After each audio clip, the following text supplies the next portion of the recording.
siapa yang menyangka Vita dan juga pemirsa ada sebutan, saya sih ogah melakukan itu. Saya sih mendingan di rumah.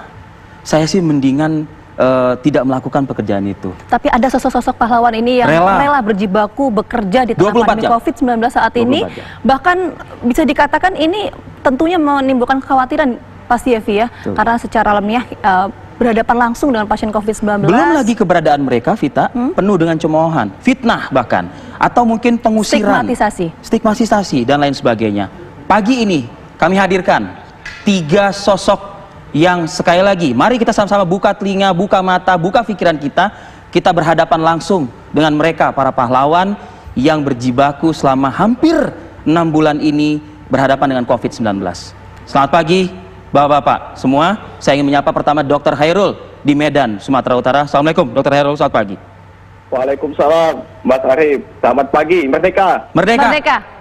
Ya, lalu juga ada Mas atau Bang Nur Samsurya. Ini sosok pembawa ambulans pengantar jenazah COVID. Selamat pagi, Bang Nur. Pagi Mas. Merdeka, Bang Nur. Merdeka. Dan ada juga ini Pak Munaji, penggali kubur jenazah COVID-19. Selamat pagi, Pak Munaji. Selamat pagi. Merdeka, Pak Munaji. Merdeka. Merdeka. Ya, semoga ini sehat selalu pahlawan-pahlawan kita ya. Dan kita harapkan seluruh masyarakat Indonesia juga dalam kondisi yang sehat. Kita nanti akan berbincang dengan pahlawan ini, tapi kita akan terlebih dahulu dan juga menyimak ada informasi mengenai salah satu sosok pahlawan berikut ini yang nanti akan kita ajak untuk ngobrol.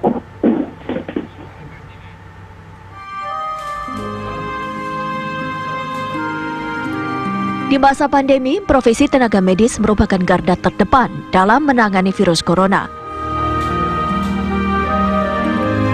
Setiap hari, mereka berhadapan langsung dengan pasien positif COVID-19. Banyak dari mereka yang harus berkorban waktu, bahkan nyawa dalam pekerjaan mereka.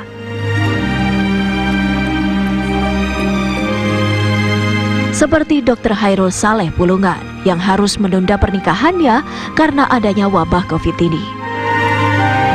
Pernikahan yang seharusnya berlangsung pada 25 Juli kemarin terpaksa harus ditunda lantaran Hairul harus mengabdi di Rumah Sakit Darurat COVID GL Tobing, Sumatera Utara pada 25 Juni hingga Juli lalu. Dr. Hairul hanyalah satu dari sekian banyak tenaga medis yang harus berkorban di tengah pandemi ini.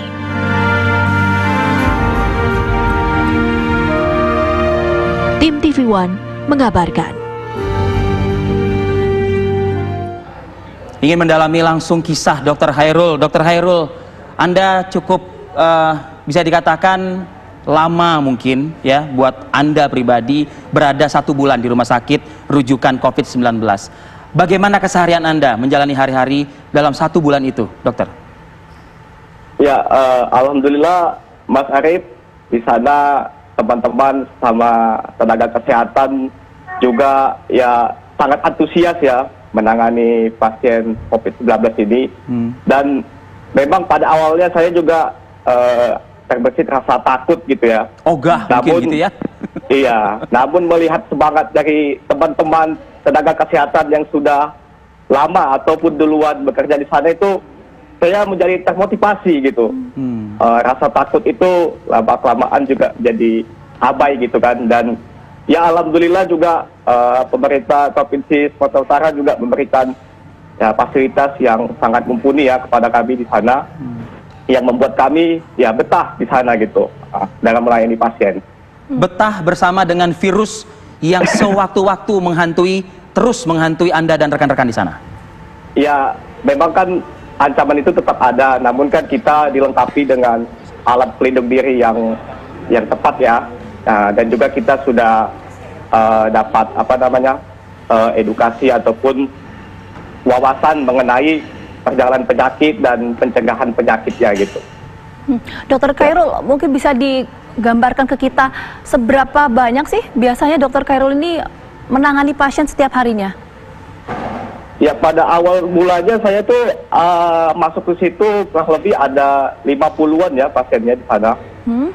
Namun kita yang di rumah sakit GL Tobing itu menangani pasien yang gejala ringan gitu. Jadi pasiennya itu tidak seperti di tempat lain di rumah sakit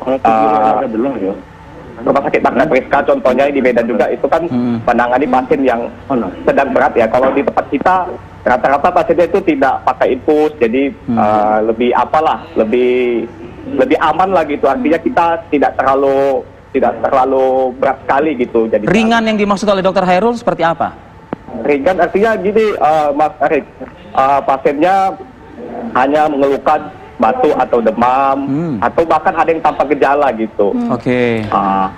Tapi dari hasil swab PCR tentunya ada respon positif begitu ya? Iya. Oke. Positif.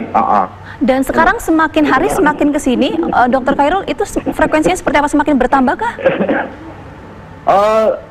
Kita kan barusan mengadopsi pedoman terbaru dari WHO, yang juga diadopsi juga oleh Kemenkes, ya kan? Ya dari situ panduannya kan 10 hari tanpa gejala pasien boleh pulang, jadi tidak nunggu swab 2 kali negatif, sehingga jumlah pasien yang di rumah sakit GL Tobing juga perlahan-lahan mulai agak turun jadinya, itu karena kita tidak menunggu swab lagi 2 kali gitu. Oke. Apapun itu terlepas dari yang kisah yang Anda sampaikan tadi, faktanya tenaga kesehatan, rekan sejawat Anda ada yang harus berpisah dengan Anda, dengan rekan-rekan sejawatnya, dipanggil oleh Yang Maha Kuasa.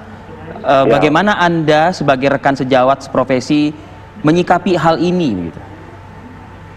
Ya, ini merupakan suatu musibah ya bagi kita semua, tidak hanya pada tenaga kesehatan, bahkan juga kepada masyarakat seluruhnya.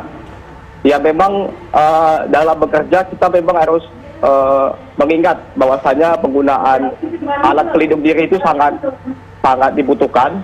Dan itu juga kita mesti cukup istirahat, ya kan, dengan tidur yang cukup, kemudian mengkonsumsi makanan bergizi dan juga vitamin, dan itu yang menurut saya paling penting sebenarnya, sehingga kita terhindar dari penyakit COVID-19 ini.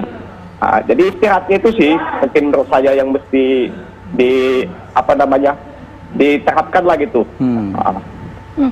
Dokter Khairul, kita kan tahu ya kalau saat ini kalau kita bicara soal COVID-19 ini, tadi kita juga sempat menyimak paket berita sebelumnya, ada masyarakat yang kemudian masih tidak taat untuk protokol kesehatannya, ada juga masyarakat kita saat ini terbelah, ada yang mengatakan bahwa corona ini membahayakan kok, ada juga yang mengatakan bahwa ini merupakan konspirasi dan lain sebagainya. Kalau Dokter Khairul sendiri menanggapi hal ini seperti apa, dokter? Ya, Mbak Pita, ya mungkin masyarakat kita ini butuh pemahaman ya. Mungkin sebelumnya dari mereka sendiri tidak dapat pemahaman yang bagus tentang COVID-19 ini. Nah, ini memang tugas dari kita untuk memberikan pemahaman, penjelasan betapa bahayanya penyakit COVID-19 ini. Jadi artinya tidak hanya pasien dengan komorbid yang meninggal, pasien tanpa komorbid juga bisa meninggal. Itulah kita terangkan kepada kepada masyarakat yang belum paham. Dan poin pentingnya itu kita jangan putus asa untuk memberikan edukasi kepada mereka betapa pentingnya penggunaan masker, misalnya mencuci tangan dan juga menjaga jarak, seperti itu. Bagaimana Dr. Hairul menjawab segala tudingan fitnah ataupun juga tudingan konspirasi, propaganda? Anda mewakili rekan-rekan sejawat tim medis. Bagaimana Anda menjawab ini? Ya, kalau misalnya ini dibilang konspirasi, gimana ya? Teman sejawat saya juga ada yang meninggal gitu. Berarti kan ya tidak mungkin kalau kita melakukan konspirasi. Ya, masa apa kita tempat sejawat kita ada juga yang meninggal. Dari situ sih sudah terlihat gitu. Selain itu ya kita lihat juga di sini kalau misalnya tidak ada COVID ini mungkin jumlah masyarakat yang dilakukan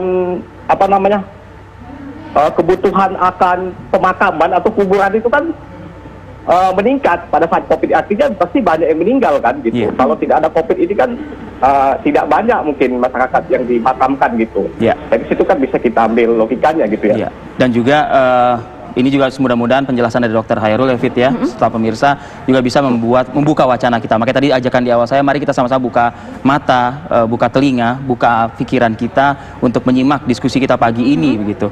Ada sejumlah tokoh ataupun juga pahlawan lainnya di tengah pandemi yang kita akan ajak berdiskusi ya Fit ya. Iya.